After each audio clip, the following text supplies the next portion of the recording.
రోజు వచ్చి ఇట్లాగా ఇన్విటేషన్ అది మాకు ఇచ్చి ఇట్లా నేను పెళ్లి చేసుకుందాం అనుకుంటున్నానమ్మా అని చెప్పేసి అన్నారు. డైరెక్ట్ గా ఇన్విటేషన్ తీసుకుని వచ్చిన ఇవ్వటం ఏంటి? ఆడదైతే కనుక ఏమో నీకు ఇప్పుడు నీకు తోడు అవసరమా? తోడంటే కనుక చాలా చిన్న మాట. తోడు అవసరం అనరు మన సమాజం, ఇంకోటి అవసరమా అని అంటారు. అది నేను మాట్లాడినా. పెళ్ళైన కొన్ని రోజుల నుంచే నాకు టార్చర్ మొదలు చేశారు మేడం. మీ మమ్మీ అలా ఎలా చేసుకుంటది. ఈ అటెన్షన్ అండ్ ఇంపార్టెన్స్ ఎలా వస్తుంది అంటే కనుక అల్లుడు గారు రండి, కూర్చోండి, భోజనం చేయండి, అల్లుడు గారు పండగకి రండి, పబ్బానికి రండి, మీ ఇంటికి ఇది చేయండి, అది చేయండి, పెట్టుబడులు గిట్టుబడి. ఇప్పుడు ఏమైందంటే కనుక దురదృష్టమో అదృష్టం కొద్దో మీ అమ్మగారే పెళ్లి కూతురు అయ్యారు.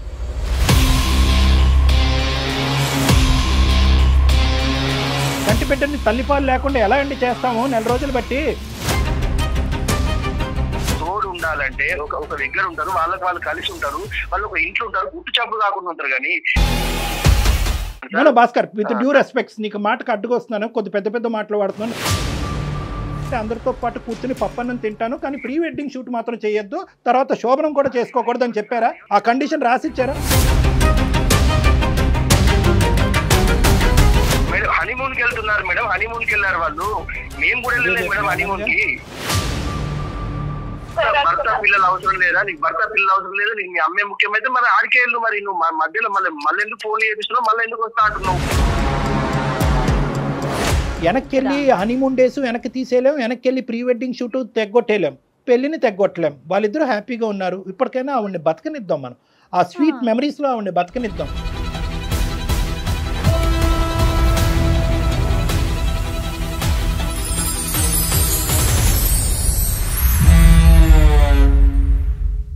సికింద్రాబాద్లోని doctor Narayana college of hotel management లో 100% జాబ్ గ్యారంటీ. 966365365365. అందమైన జీవితం కార్యక్రమానికి స్వాగతం.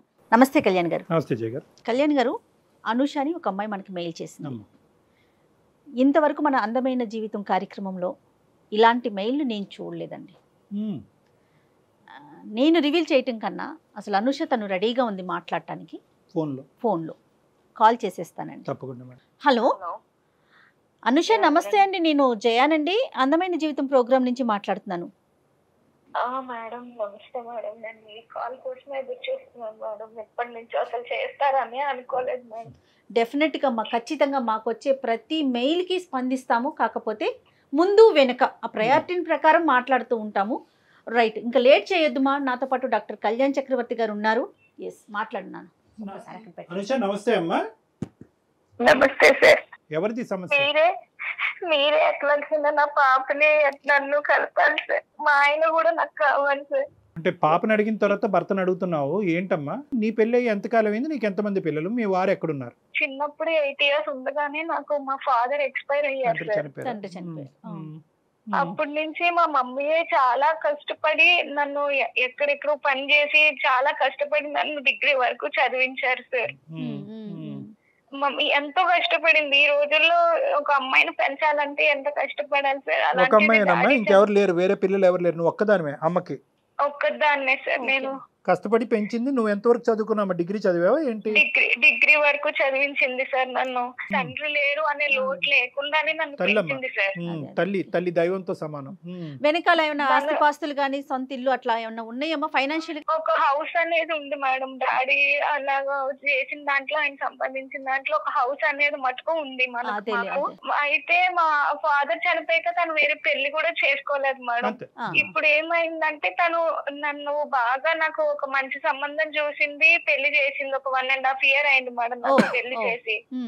నాకు ఇప్పుడు ఒక 8 months పాప కూడా ఉంది మేడం. అయితే సార్ మమ్మీ నన్ను పెళ్లి చేసింది, చాలా గ్రాండ్ గా చేసింది. మంచిగా నేను పెళ్లి చేసుకుని వచ్చేసినాక ఏంటంటే తను రీసెంట్ గా ఒక 6 months దగ్గర పెళ్లి చేసుకుంది మేడం. తను కూడా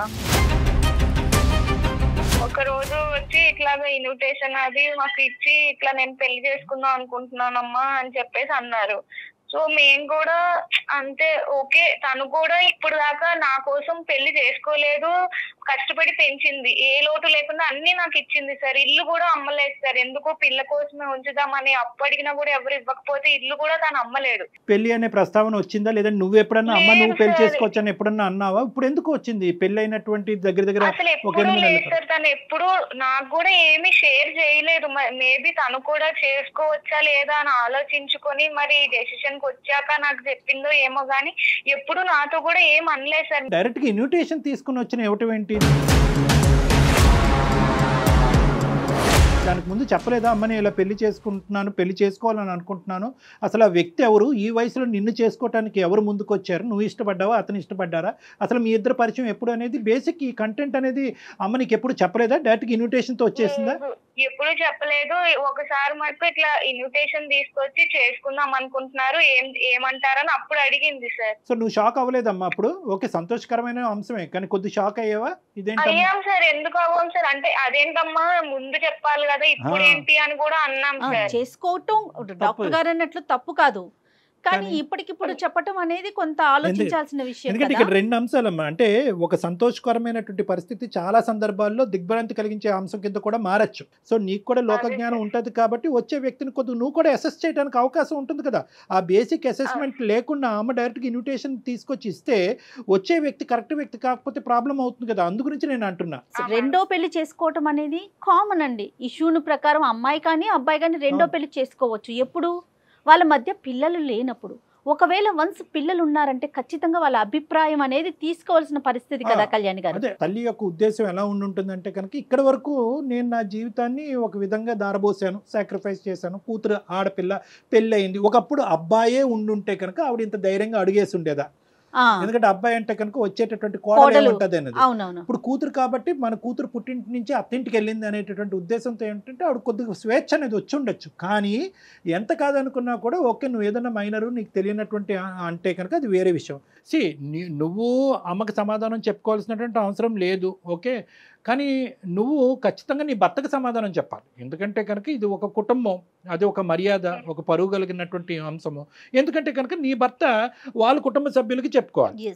ఇన్విటేషన్ నీకు ఇచ్చిందా, భార్యాభర్తలు ఇద్దరికి ఇచ్చిందా? ఇద్దరికి సార్, వచ్చే ఇద్దరిని కూర్చోపెట్టే అప్పుడు నేను ఒక ఇట్లా డెసిషన్ తీసుకున్నాను అని అప్పుడు చెప్పారు సార్. మీ హస్బెండ్ రియాక్షన్ ఏంటి నాన్న? తను అప్పుడు ఏమీ మాట్లాడలేదు సార్. తను ఓకే అండి, అదే ఒక కొంచెం సేపు ఆలోచించుకున్నారు. కొంచెం సేపట్లాగా తర్వాత మేము అందరూ కూడా కొంచెం ఓకే అయ్యి ఆమె డెసిషన్ కు ఓకే చెప్తున్నాం సార్. మేము కాదు అనుష, మీ హస్బెండ్ కూడా మనస్ఫూర్తిగా ఓకే చేసినట్లు అనిపించిందా నీకు? అప్పుడు చెప్పారు మేడం, తను ఓకే చేసుకోండి నాకేం అభ్యంతరం లేదు అని అన్నారు మేడం. ఆయన కూడా కాదమ్మా, నీకు మీ ఆయనకి మీ అమ్మగారి పెళ్లి యొక్క నిర్ణయానికి ముందు ఎటువంటి భేదాభిప్రాయాలు లేవు కదమ్మా? ఎటువంటి డిఫరెన్సెస్ లేవు సార్, చాలా మంచిగా ఉండేవారు సార్. అదే ఇప్పుడు ప్రాబ్లం అయింది సార్. సడన్ గా ఇప్పుడు మమ్మీ పెళ్ళైంది, ఆమె లైఫ్ ఆమె బానే బతుకుతున్నది, హ్యాపీగానే ఉన్నారు, మాకు ఏ ప్రాబ్లం లేదు. పెళ్ళైన కొన్ని రోజుల తర్వాత నుంచి మొదలు పెట్టారు సార్ ఈయన. ఎవరెవరు వచ్చారమ్మా పెళ్లికి? అందరూ వచ్చారు సార్, అంతా తను కూడా మంచిగా చేసుకున్నారు. మొత్తం బంధువులు వచ్చారు, వాళ్ళ రిలేటివ్స్ వచ్చారు, వాళ్ళ పేరెంట్స్ మా వాళ్ళు వచ్చారు, అందరూ ఉండగానే మంచిగానే చేసుకున్నారు సార్. అంటే ఏంటంటే అమ్మ తీసుకొచ్చిన విధానం ఖండించే విధంగా కొంతమంది సమాజంలో కొంతమంది చూస్తారు. ఈ వయసులో నీకు అంత అవసరమా అనే విధంగా ఇప్పటికీ కూడా అదే సమాజంలో మనం ఉన్నాం. ఇప్పటికి కూడా నిలదీసి నిందించి ఒక ఆడది అదే మగాడంటే ఇంకో విధంగా చూస్తారు. ఆడదైతే కనుక ఏమో నీకు ఇప్పుడు నీకు తోడు అవసరమా? తోడంటే కనుక చాలా చిన్న మాట, తోడు అవసరం అనరు మన సమాజం, ఇంకోటి అవసరమా అని అంటారు. అది నేను మాట్లాడను. అటువంటి సమాజంలో ఇటువైపు నీ వైపు వాళ్ళు, అమ్మ వైపు వాళ్ళు, ఎటొచ్చి లేనటువంటి వాళ్ళు ఎవరైనా ఉండుంటే కనుక బహుశా మీ చనిపోయినటువంటి మీ నాన్నగారి తరపున వాళ్ళు లేనటువంటి వాళ్ళు అయి ఉంటారు.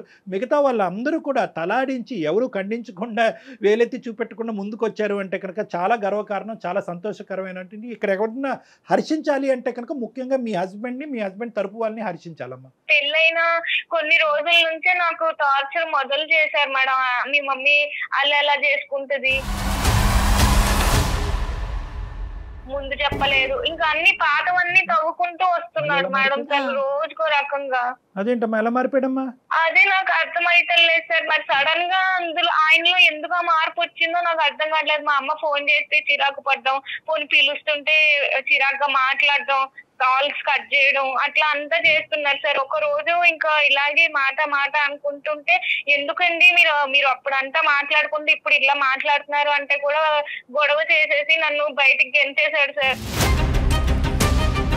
బయటికి గెంటేశాడమ్మా? అవును సార్. నేను 1 month నుంచి మా ఫ్రెండ్ ఇంట్లో ఉంటున్నాను సార్. మా పేరెంట్స్ కూడా నేను చెప్పలేదు. బిడ్డ పాపని డే కేర్ లో వేసాడంటే సార్. సరే 2-3 రోజుల్లో మళ్ళీ పిలుస్తారులే, కోపంలో ఉన్నారు కదా అని నేను అనుకున్నాను సార్. చంటి బిడ్డని అతను సరే డే కేర్ లో పెడతాడు, ఎక్కడ పెడతాడు కాదు, తల్లిని బిడ్డని దూరం చేయవలసిన అవసరం ఏముంది? అంత కర్కోటకమైన మనస్తత్వం కేవలం మీ అమ్మగారి పెళ్ళే దీనికి కారణమా ఇంకేమైనా ఉందా? అదొక్కటే సార్, అసలు ఏ ప్రాబ్లము లేదు, అంతా మంచిగా ఉండేవాళ్ళం. ఇప్పుడు నా బిడ్డ మీ మమ్మీ ఇట్లా పెళ్లి చేసుకుంది, ఈ వాతావరణంలో పెరిగితే నా బిడ్డ ఏమైపోవాలి, తను ఎట్లా పెరుగుతుంది, ఏదేదో మాట్లాడుతున్నాడు సార్ నన్ను. మీ అమ్మగారు పెళ్లి కూతురు అయ్యేటప్పటికి ఎంత కాదనుకున్నా కూడా, ఎంత ఇక్కడ అక్కడ బ్యాలెన్స్ చేయాలని అనుకున్నా కూడా, ఆవిడ ఇంకో ఇంటి కోడలు అయ్యేటప్పటికి ఆవిడకి వేరే ఇంపార్టెన్స్ పెరిగింది. అక్కడ ఆ భర్తను చూసుకోవాలి, కొత్తగా వచ్చేటటువంటి భర్తను చూసుకోవాలి, వచ్చేటటువంటి ఆ కుటుంబానికి మర్యాదలు చేసుకోవాలి. సో బహుశా ఈ బ్యాలెన్స్ చేసుకోవటంలో ఎక్కడైనా అల్లుడు గారు అనే ఈ స్థానాన్ని కొద్దిగా నెగ్లెక్ట్ జరిగిందా, ఇతని ఇంపార్టెన్స్ తగ్గిందా? ఎందుకంటే కనుక ఇతని వెనకొకటి ముందొకటి వేసే వేషధారణ ఇతనికి ఉంది అనేటటువంటిది నీ మాటలో చెప్పలేదు. ముందు నుంచి మేము బాగానే ఉన్నాం, ఎక్కడో చోట అతను నెగ్లెక్ట్ చేయబడ్డాడా, హర్ట్ అయ్యాడా, అతని మనసు గాయపడిందా? ఎంత గాయపడినా కూడా చంటి బిడ్డను దగ్గర పెట్టుకుని తల్లిని మెడపట్టుకుని బయటకు కంటడం అనేది అది మూర్ఖత్వం. మీ అత్తగారు మామగారితో ఏమన్నా మాట్లాడి ఇక్కడ జరిగే పరిస్థితిని వివరించావా? లేదు సార్, అసలు వాళ్ళకు కూడా ఏం చెప్పలేదు సార్. మేము ఎవరికి చెప్పలేదు. అమ్మ వాళ్ళకి చెప్తే తనే ఏదో ఇప్పుడిప్పుడే తను ఏదో పెళ్లి చేసుకుని ఇన్నాళ్ళు కష్టపడి పెళ్లి చేసుకుని హ్యాపీగా ఉంది, తనని ఎందుకు డిస్టర్బ్ చేయడం అనేది ఏమీ చెప్పలేదు. నువ్వు చంటి బిడ్డని అక్కడ వదిలేసి ఇంట్లోంచి బయటకు అడుగు పెడితే కనుక 1 రోజులు అయ్యిందని అంటున్నావు, నువ్వు ఎక్కడున్నావు అనేది మీ అమ్మకి తెలియదా? నీ బాధను మీ అమ్మకి చెప్పుకోవా? చెప్పాలి కదా సార్. నేను ఎందుకు అమ్మని డిస్టర్బ్ చేయడము అని చెప్పి నేను చెప్పలేదు. అలా కదమ్మా, అమ్మ అడుగుతుంది కదా, బిడ్డ ఏడు పినిపించట్లేదు, అల్లుడు గారు ఎక్కడున్నారు, అల్లుడు గారితో మాట్లాడాలి, వీడియో కాల్ చేస్తే బిడ్డను చూస్తాను అని అమ్మ అంటది కదా. మరి ఇవన్నీ ఎలా దాచిపెట్టావు ఈ 4 రోజులు? అంటే తను కూడా ఏమి నాకు ముందు చేసినంతలాగా కాల్ అది చేయటం లేదు సార్.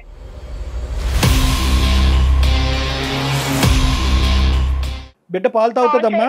తాగుతారు సార్. నేను డే కేర్ కి వెళ్ళినా కూడా నా ముందే ఏడుస్తూ ఉన్నా కూడా వాళ్ళు నన్ను అలౌ చేయలేదు సార్, ఈ డే కేర్ వాళ్ళు కూడాను.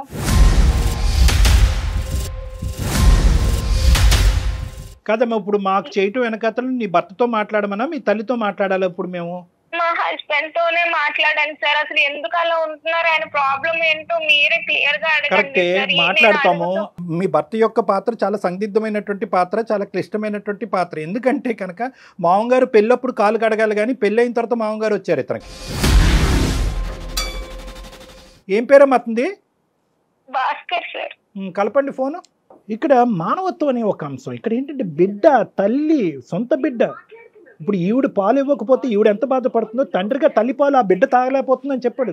దానికి అత్తగారి పెళ్లికి సంబంధం ఏంటి? హలో చెప్పు. చెప్పేది ఏంటండి, నన్ను ఎప్పుడు ఇంటికి రాస్తారు? కాదు, నీకు ఎన్నిసార్లు చెప్పిన అర్థమైతే లేదా? ఫోన్ చేయొద్దు అని చెప్పిందా నీకు? ఎందుకు చేస్తున్నావు? మా అమ్మ పెళ్లి తీసుకుని వెళ్ళిపోయి ఆమె హ్యాపీగానే ఉంది కదా, మన జీవితం ఎందుకండి? అట్లని కాదు. ఇప్పుడు నేను నీకు చెప్పింది ఏంటి, నాకు నువ్వు వద్దు, నాకు నువ్వు అవసరం లేదు, నాకు పాప ముఖ్యం, పాపని నేను చూసుకుంటున్నా, నువ్వు అవసరం లేదు. నీ జీవితం నువ్వు బతుకు, మీ అమ్మ జీవితం మీ అమ్మ బతికినప్పుడు నీ జీవితం నువ్వు బతకడానికి ఏంది?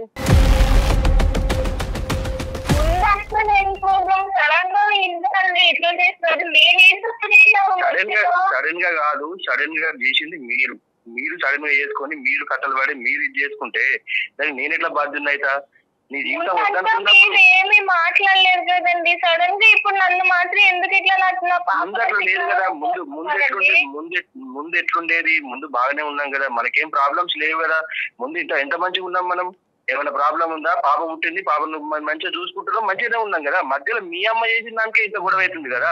ఇది నీకు ఎందుకు అర్థమైతలేదు? మరి ఎందుకు మాట్లాడలేదండి ఈ ముక్కలన్నీ? మీరు మీకు అప్పుడు నిజంగా మీ మనసులో అదే ఉంటే అప్పుడే చెప్పుండే కదా. అవును, పెళ్లి చేసుకున్నప్పుడు ఇంత విపరీతంగా అయిద్దని ఎవరు అనుకోలేదు. ఏదో ఆమె ఉన్నది చేసుకుంటారు. అసలు ఈ ఏజ్ లో పెళ్లి చేసుకున్నట్టే నాకు వద్దనే అనుకున్నా కానీ, ఏదో ఆమె ఏదో తోడు కోసం ఉంటుంది కావచ్చు అనుకుంది. కానీ ఇంత ఘోరంగా ఇది పబ్లిక్ లో ఇజ్జత్ తీయడం ఏంది నాది? మీ పరువు ఏం తీసిందండి? పెళ్లి ముందు పెళ్లి చేసుకున్నప్పుడు అటెండ్ అయ్యారు, అంత మంచిగా మాట్లాడారు. మరి సడన్ గా ఇప్పుడు మీకు ఇవన్నీ గుర్తొచ్చేసాయండి. మా పాప నుంచి నన్ను దూరం చేస్తారా మీరు? భాస్కర్ గారు, నా పేరు డాక్టర్ కళ్యాణ్ చక్రవర్తి. నేను మానసిక వైద్య నిపుణుడిని, సైకియాట్రిస్ట్. అందమైన జీవితం అనే కార్యక్రమం సుమన్ టీవీ నుంచి మాట్లాడుతున్నాం అండి. నమస్కారం. అంటే ఆవిడ చాలా ఒక బాగా దుఃఖమైనటువంటి పరిస్థితిలో మాకు ఫోన్ చేసింది. బిడ్డ లేనటువంటిది, కుటుంబం లేని. అందులో ఏంటంటే చెప్పుకోవటానికి యూజువల్గా ఇటువంటి పరిస్థితులు వస్తే కనుక ఆడపిల్లలు తల్లింటికి వెళ్తారు. బిడ్డను కూడా మీరు లాగేసుకుని గుంజేసుకుని పాలు ఇచ్చేటటువంటి తల్లిని కూడా దూరం పెట్టి చెప్పలే. అది మాకేంటంటే ఆ పరిణామం, ఆ కాన్సిక్వెన్స్ ఒకటే అతి భయంకరంగా కనిపించేటప్పటికి, ఇదేంటమ్మా దేవుడు లాంటి మనిషి రాక్షసుడి కింద మారిపోయాడని అంటున్నావు, ఏంటో ఒకసారి ఫోన్ కలపమంటే భాస్కర్ కలిపింది ఫోను. సో మీరు చెప్పండి సార్, ఏం జరిగింది? ఈ పరిస్థితులు రావడానికి కారణం వాళ్ళ అమ్మే సార్. ఇది ఇంత ఘోరంగా జరగడానికి కారణం వాళ్ళ అమ్మే. నేను ఫస్ట్ నుంచి చెప్పుకుంటూనే వస్తున్నా. ఆమె మేము మంచిగా ఉండేవాళ్ళం సార్, మా సంసారం బాగుండేది. అసలు మేము ఎవరికి ఏం చేసేవాళ్ళం కాదు, మంచిగా ఉండేవాళ్ళం సార్. ఈ మధ్యలో వీళ్ళ అమ్మ వచ్చేసి ఈమె ఇట్లా వేసుకొని, వీళ్ళు ఈ పెళ్లి చేసుకొని, ఆ పెళ్లిని దానికి ప్రీ వెడ్డింగ్ షూట్ చేసుకొని, దాన్ని అంతా ప్రజలలో మొత్తం అందరికి తెలిసేటట్టు చేసి నా ఇజ్జత్ తీసింది సార్. నాకు మొత్తం అసలు ఎక్కడ కూడా నాకు పరువు లేకుండా చేసేసింది వాళ్ళు.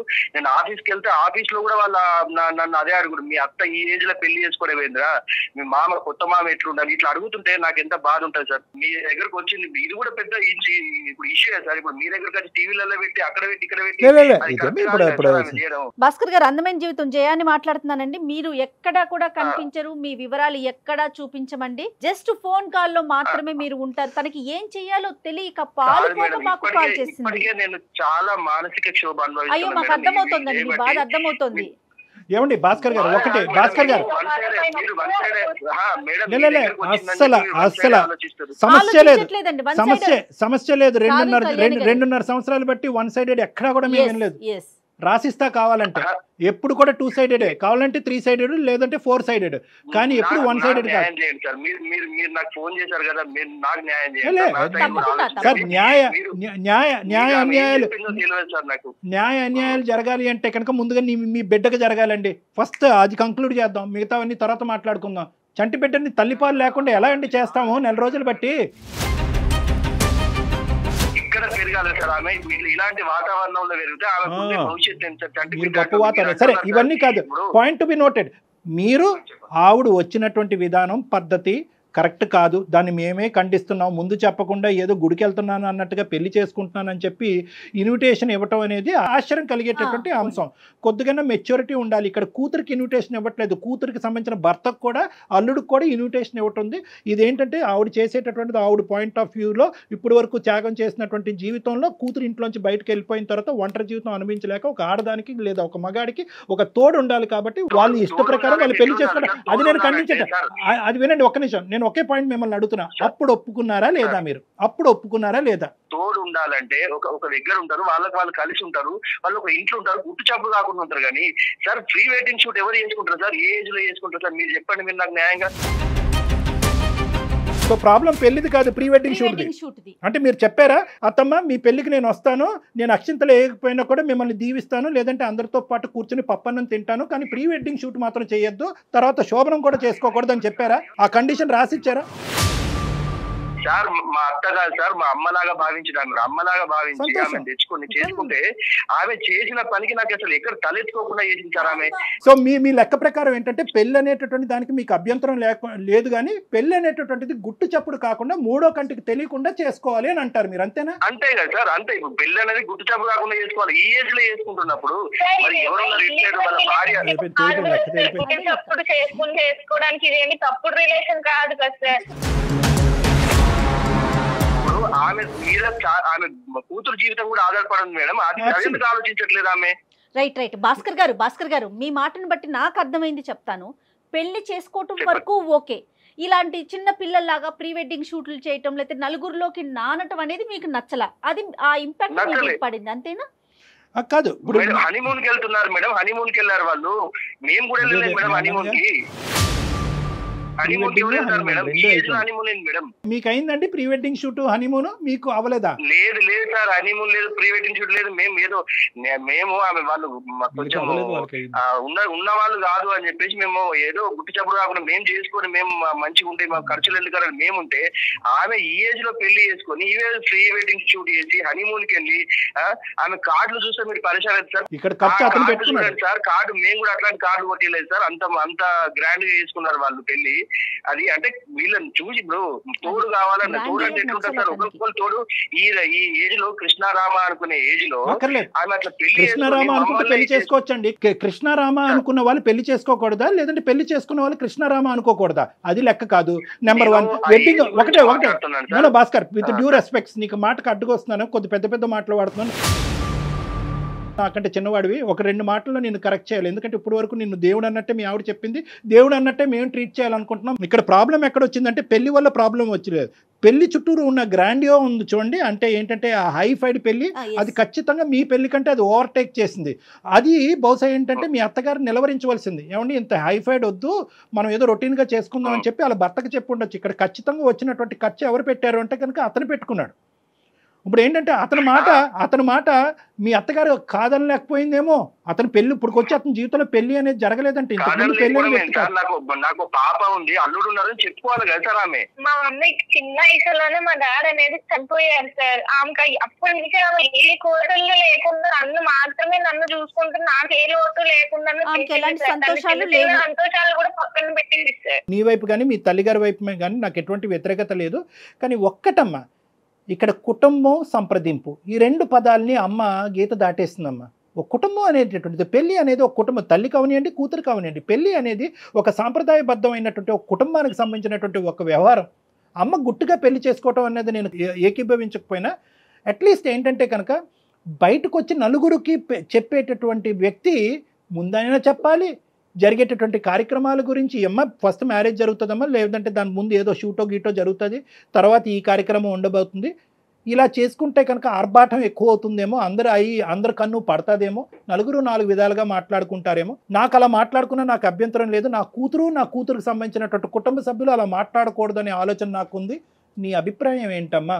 2 స్టేట్మెంట్స్ మీ అమ్మగారు మాట్లాడి ఉంటే ఈరోజు ఈ సమస్య లేదు. అంతే కదా సార్, మరి మీరు చెప్పే కరెక్టే సార్, అట్లా చెప్పాలి సార్. వాళ్ళకు అర్థం కావట్లేదు. అంటే వాళ్ళని కలిపి మీరు విడిపోతారా?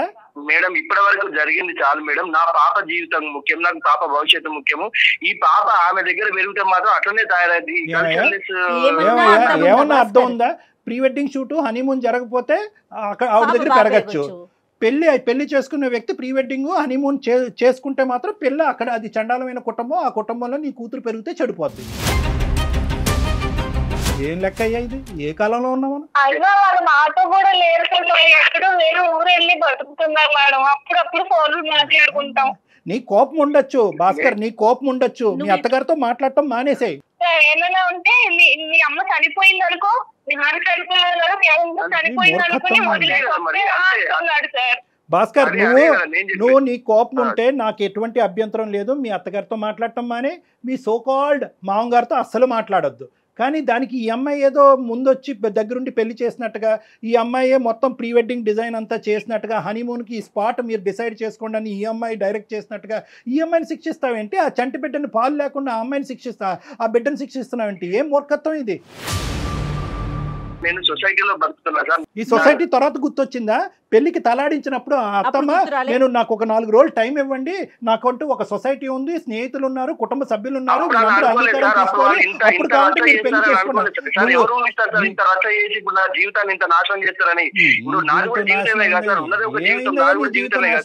నువ్వు ఇన్విటేషన్ తీసుకున్నావా లేదా? పెళ్లికి వెళ్ళావా లేదా? పెళ్లిలో భోజనం చేసావా లేదా? వచ్చేటటువంటి వాళ్ళందరూ రిసీవ్ చేసుకున్నావా లేదా? ఏదో తోడు కోసం చేసుకుంటారు అనుకున్నా కానీ మేము మమ్మల్ని నాశనం చేయడానికి చేసుకుంటారు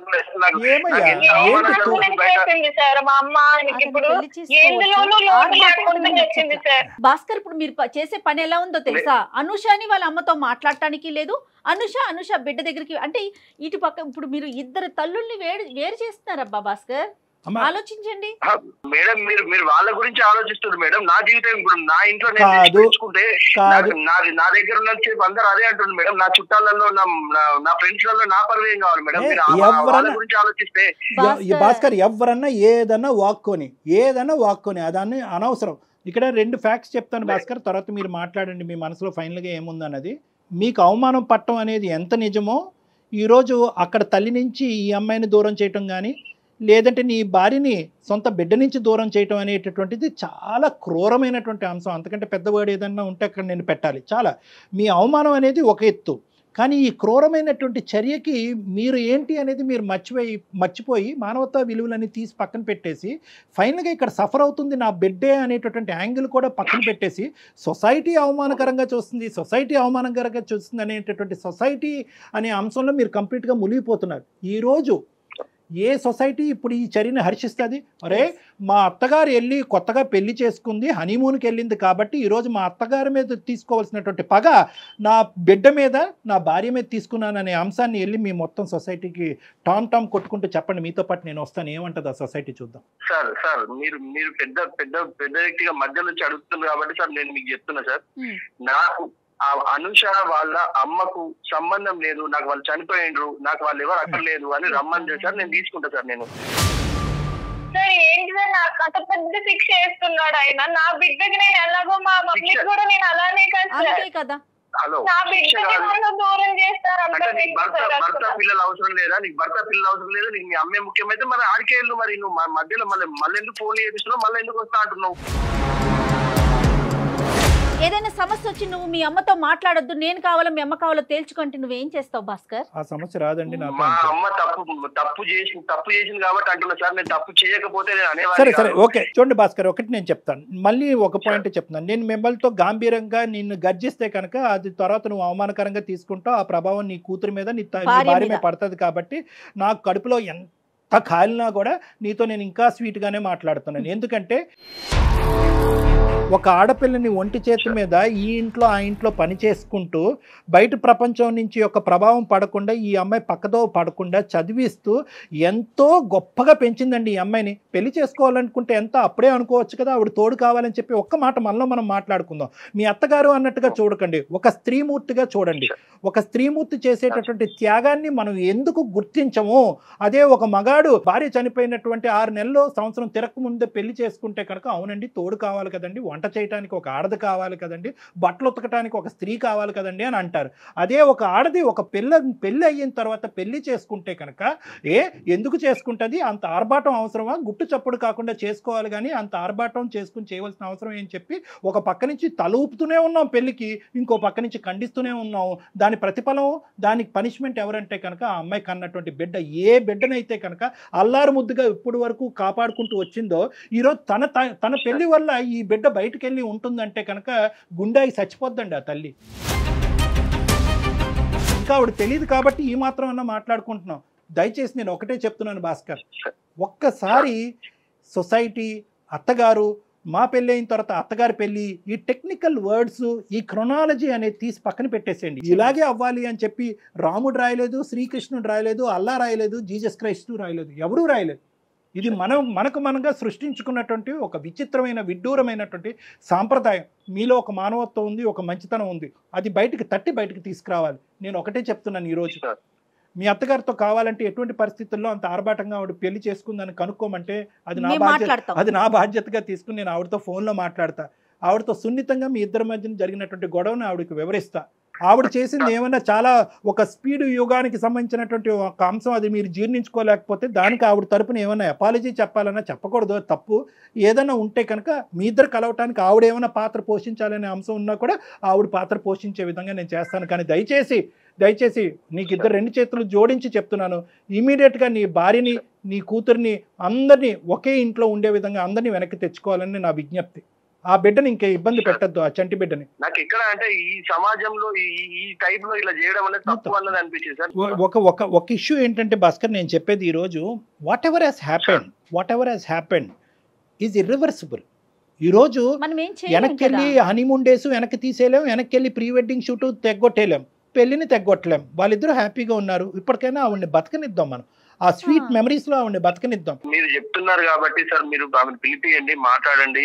కాబట్టి మీరు చెప్పండి ఒకసారి, నేను కూడా మిమ్మల్ని కలుస్తాను సార్. అనుష సార్ వస్తాడు ఇప్పుడు, ఒక అరగంటలో వచ్చి పికప్ చేసుకుంటాడు నిన్ను. ఇంటికి వెళ్ళిపో అమ్మా, కలుద్దాం. అమ్మతో కూడా మాట్లాడతానమ్మా. అనుష ఏమి ఇది ఇంత విపరీతంగా జరిగిందని కూడా అమ్మకు కమ్యూనికేట్ చేయను. అసలు ఏంటి పూర్వపరాలన్నీ కొంతవరకు తెలుసుకుని అది భాస్కర్కి అర్థమయ్యేటటువంటి విధంగా చెప్పి, భాస్కర్ మనసులో ఏమైనా మిస్కాన్సెప్షన్స్ మిస్అండర్స్టాండింగ్స్ ఉంటే కనుక అది కడిగేద్దాం. అప్పుడు వాళ్ళిద్దరు కూడా తల్లి కొడుకుల్లా ఉంటారు. ఓకేనా? రైట్ అండి, నమస్తే. పెళ్లి అనేటటువంటి అంశం చేసుకుంటున్నారా వద్దా అనేది ఒక్కటే భాస్కర్ చేతిలో కానీ, అనుష చేతిలో కానీ, సొసైటీ చేతుల్లో కానీ ఉంటుంది. ఒకప్పుడు ఈ ప్రీ వెడ్డింగ్ షూట్స్ ఇంత ఆర్భాటం ఎందుకని చెప్పి ముందే ప్రొక్లెయిమ్ చేయాలి. ఇదంతా ఎందుకు?